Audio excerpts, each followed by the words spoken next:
حبايبي من كل مكان عاملين ايه؟ يا رب تكونوا بخير. روتيني النهارده قوي واول مره اعمله معاكم على القناه بتاعتي. كنت قاعده كده بقى لقيت الدنيا حواليا زي ما انتوا شايفين كده، اللي واكل لب واللي واكل اللي شارب شاي واللي حاطط السكر. المهم يا حبايبي ربنا يخلي الموجود يا رب. رحت قايمه كده متنشطه وجايبه العصايه بتاعت المقشه دي وبركب فيها الشرشوبه زي ما انا وريتها لكم كده، جميله جميله لتنظيف الحيطان. انا بجيب واحده وبسيبها لتنظيف الحيطان، بس لما بتتبهدل بروح غسلها ومسحه بيها الارض. تعالوا بقى هنا كنت هعمل ايه كمان، قلت بقى ما بيديهاش هغير فرش الكنب زي ما انتوا شايفين كده. والكنب ده بلدي يا جماعه، من الكنب بتاع زمان الحلو ده.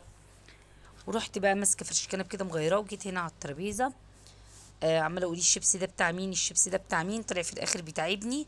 رحت ماسكه العلاج بقى وفرشت المفرش زي ما انتوا شايفين كده وخليت الدنيا زي الفل.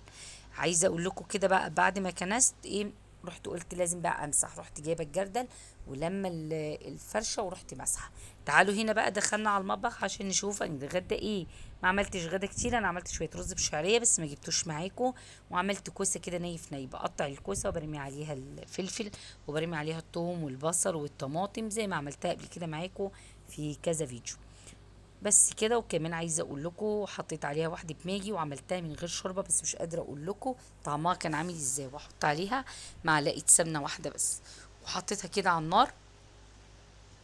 وقلت يا بنتي تعملي ايه تاني، تعملي ايه تاني، جبت الطماطم وجبت الخيار. عايزه اقول لكم السلطه لما بعملها ما بتتحملش خالص وبقت تحمض بسرعه جدا. رحت ماسكاها كده مقطعاها وما بحطش على السلطه بتاعتي ملح، انا باكلها من غير ملح وسريتش بتاكلها بملح. تمام كده. بقطع السلطه دي حتت كبيره عشان خاطر تفضل محتفظه بلونها. وهنا كنت خلصت خلاص وعملت الغدا. واوعوا تنسوا تحطوا لي اشتراك ولايك جميل، واشوفكم الفيديو الجاي على خير.